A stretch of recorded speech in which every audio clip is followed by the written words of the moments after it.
Yes, please. So what is the position of astrology in Islam? Astrology is just one hocus pocus among many other hocus pocuses.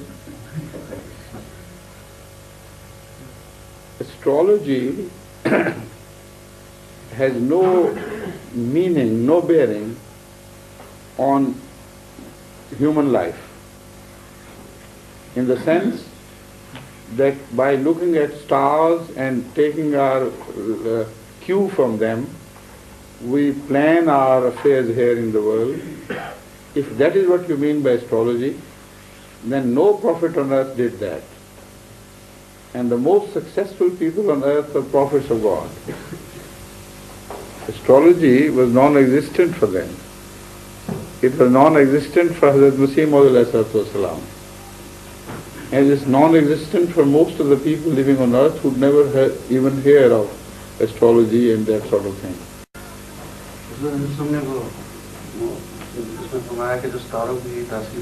Well, that is different. That's not astrology.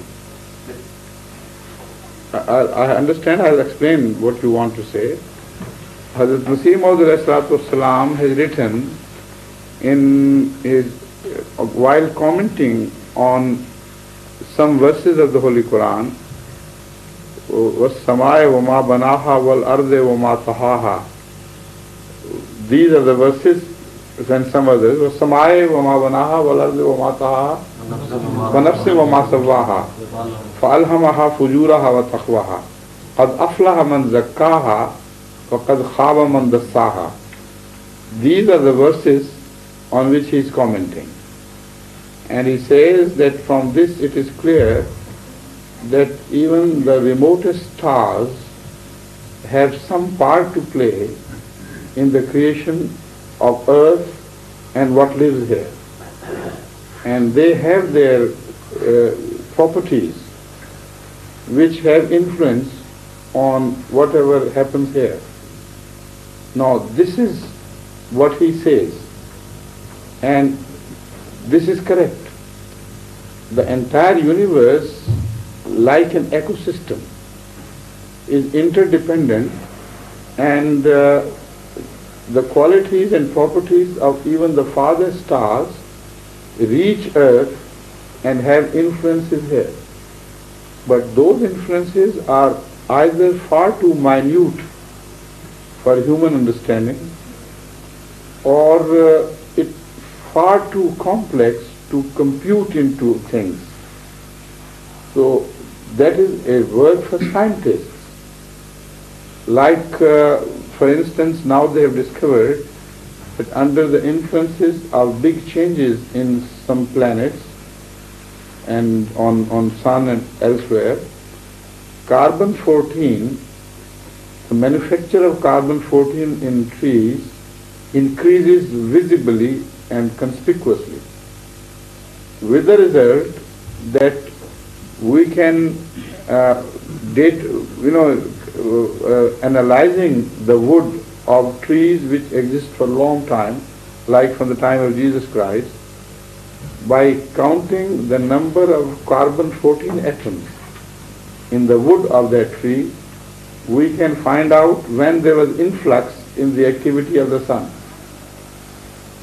Now, carbon-14 is an organic matter. If it increases, it has influences on other life, and gradually, from step after step, it begins to influence other things. So what happens in the heart of the sun influences the events here, but not directly. The creation of Jesus Christ has nothing to do with it. Why I said it is because at the time of Jesus Christ, there was observed a very hectic activity in the sun.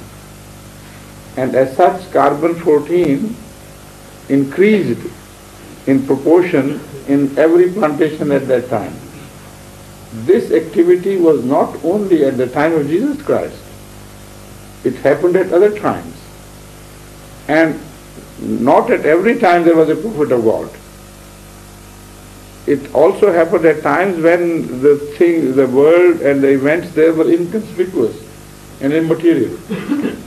So because of this happening at one particular time, to conclude that it means that the stars had influences over Jesus Christ's birth, this is all false. Hadhrat sallallahu alaihi wasallam has pointedly negated this. He says it is false to say that the birth or death of great people is predicted or has any connection with the movement of heavenly bodies, changes like eclipse, etc. They have nothing to do here with that. So, if astronomy is meant that by studying the stars, you can judge individually the life pattern of a child born under the influence of certain stars, I declare it hocus pocus repeatedly.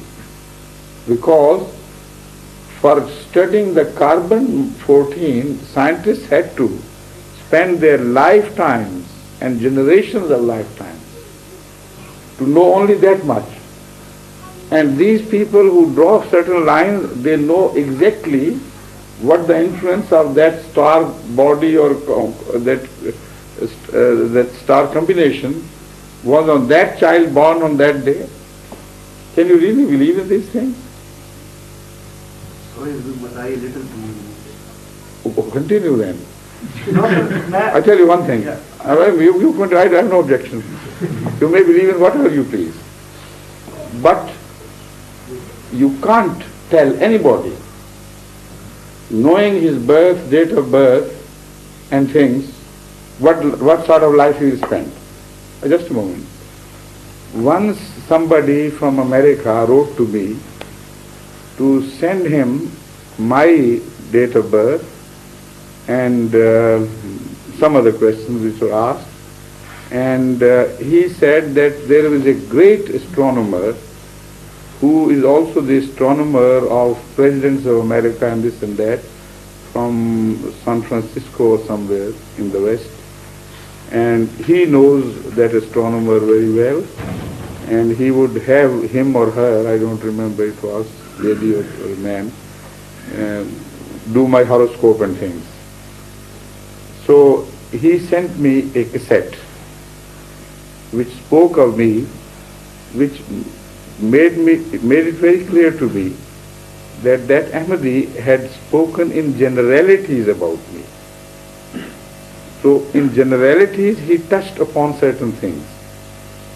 In particularities, what was unknown to this man who had asked me was also totally unknown to that astronomer. So what I did was, I said, I want to try some more. I will send her 2 other birth dates and things, and I would like that astronomer to send me 2 other cassettes about these people. So I sent him the date of birth of late Sayyid Mirza Tahir Ahmed, who is my brother-in-law, was my brother-in-law, and late Mirza Khalil Ahmed, my brother, and told him to find out about their future. So that astronomer predicted exactly what will happen to this man in 1978 or 1982, and said that year is a very dangerous year for his life, who had passed away many years before. So I have still kept those cassettes, and that astronomer is supposed to be of the highest quality in the world, and it's all hocus pocus. They just judge things. No, I'm not to convince you, I'm to convince others. The word belief has slipped from me. I've already given up. Opinion. I just wanted to say it's my opinion that I little... Exactly, I heard your opinion, but after I have expressed my opinion, please. Thank you. That just slipped from my lips. All right. Thank you very much.